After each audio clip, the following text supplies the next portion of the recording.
Caylin. What's your last name? Do we have to have our last name on there? Oh, no, you're fine. Okay.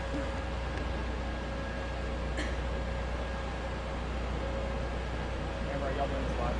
Yeah. All right, thanks, Roseanne and Pete. I'm here with a few witnesses living right next to this commercial building. Can you first start off by telling us, what did you all see? What did you hear when this building went up in flames?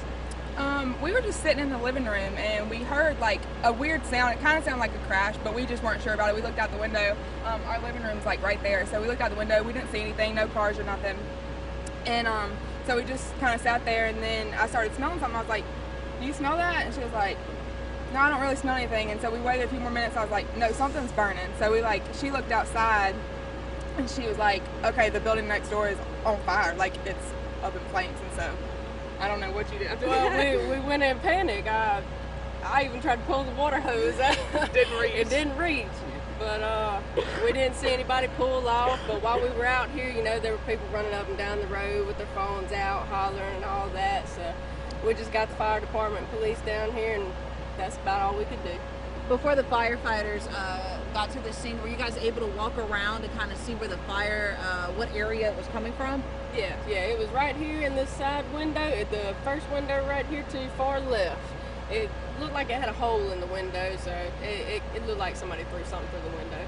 Now, living next door to this, how scary was that for you all? Especially, I see you guys have a lot of trees. That was my first thought, was like the building was going to get up in flames before the fire department got here. The trees were going to catch on fire. We got power lines right here too, and then next is the house. It's pretty honestly, my first thought was the dogs. I was like, do I get the dogs? Yeah, it's pretty nerve-wracking. We've been nervous all night anyway, being this close to the Walmart and all that. But especially we're usually asleep at this time too, so I'm just glad we were awake, because if not, it would have gotten bad. Have y'all seen and heard a lot of activity up there at that Walmart? We have heard a lot of activity. We can hear it all the way from here.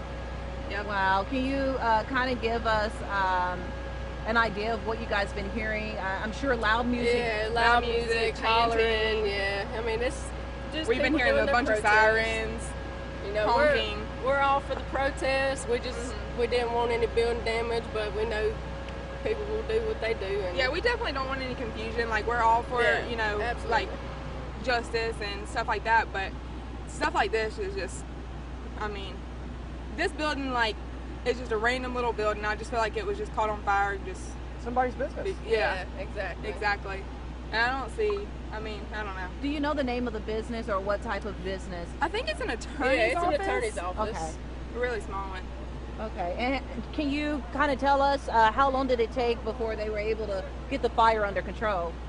Once they got here, it was out. Yeah, It took no time at all. They did a good job. They got take, here 5 minutes maybe to get here. Maybe at the most 5 minutes or so. All right. They did good. They got here and put it out as quick as they could.